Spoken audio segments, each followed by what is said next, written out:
তো হাই friend, welcome to গমাৰি enterprise private limited. তো আপোনালোকে চাই আছে আমাৰ তো গমাৰি এণ্টাৰপ্ৰাইজ প্ৰাইভেট লিমিটেডৰ এইটো এডভান্টেজ আছাম 2.0ত আমি পাৰ্টিচিপেট কৰিছোঁ।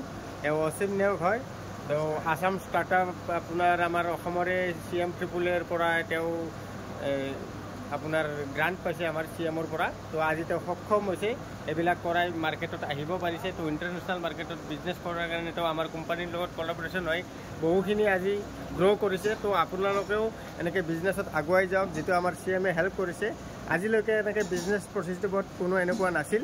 তো ফাৰ্ষ্ট টাইমৰ কাৰণে আমাৰ অসমত এনেকুৱা আহি গৈছে। তো আপোনালোকে এইবিলাক ভালকৈ ইউজ কৰিলে বিল্ড আপ কৰিলে বিজনেছটো আপোনালোকে নেক্সট ফেজত আপোনালোকে গ্ৰ' কৰিব পাৰিব। তো আপোনালোকক তেওঁ অলপ বুজাই দিব কেনেকৈ কি কৰিব লাগে, কেনেকৈ আহি গ'ল। মই যিহেতু মোৰ ঘৰ কাজিৰঙাত, সেইটো ইনভেষ্ট আছিলে। যিহেতু আমাৰ কাজিৰঙা এটা প্ৰজেক্ট খুলি সেইটো মনতে মই ভাবিলে এনেকুৱা এটা ব্যৱসায় কৰিম। এনেকুৱা ব্যৱসায়টো কৰি থকাৰ অৱস্থাতে ধৰক আপোনাৰ মই লাহে লাহে মই আমাৰ এমাউণ্ট বিশ্ব সমাচাৰ যেতিয়া আমাক সোমাই 2 লাখ এটা পইচা পালোঁ, 1 লাখ মই পইচা পালোঁ। সেইটোৰ লগতে এইটো লগতে আৰু মই এতিয়া কাটিং কৰিব ল'লোঁ। কাটিং কৰি পেলাই ধৰক আজি আপোনাৰ লগত লগত একেবাৰে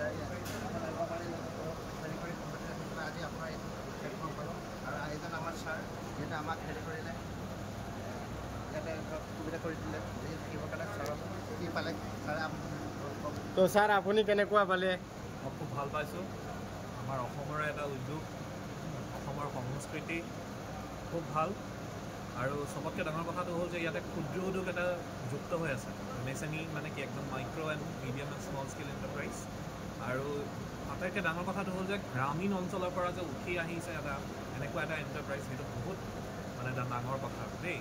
আৰু মই যেনেকৈ চাইছোঁ, মইতো গোটেই সময়টো ইয়াতেই আছিলোঁ, গেষ্টৰ লগতে আছিলোঁ। মই যেনেকৈ চালোঁ যে ৰেছপন্সটো মানুহৰ যে ফুটফলটো সেইটো সাংঘাতিক পাইছিলোঁ দেই। মানুহে খুব প্ৰশংসা কৰিছে, খুব প্ৰেইজ কৰিছে। আৰু মোৰ ফালৰ পৰা মই মানে কংগ্ৰেচুলেশ্যন জনাওঁ গ্ৰামীণ এণ্টাৰপ্ৰাইজ আৰু আপোনাৰ অভিয়ান গাৰ্গে ষ্ট'ৰক, জানো ভৱিষ্যতত গৈ মানে আৰু মানে সিহঁতে মানে এক্সপানশ্যন কৰিব পাৰে বিজনেছত। এয়া thank you so' much. Thank you. তো আপোনালোকক আমি পঠাই দিছোঁ। তো আপোনালোকে যদি আপোনাৰ যিবিলাক ল'ৰা ছোৱালী বৰ্তমান আৰু নতুনকৈ এপ্লাই কৰিছে, তো আমাৰ লগত জইন কৰি কথা পাতি তেওঁলোকে যেন বিজনেছটো এক্সপেণ্ড কৰিব পাৰে, তো আমি নিশ্চয় সহায় কৰিম নতুন ষ্টাৰ্টআপক।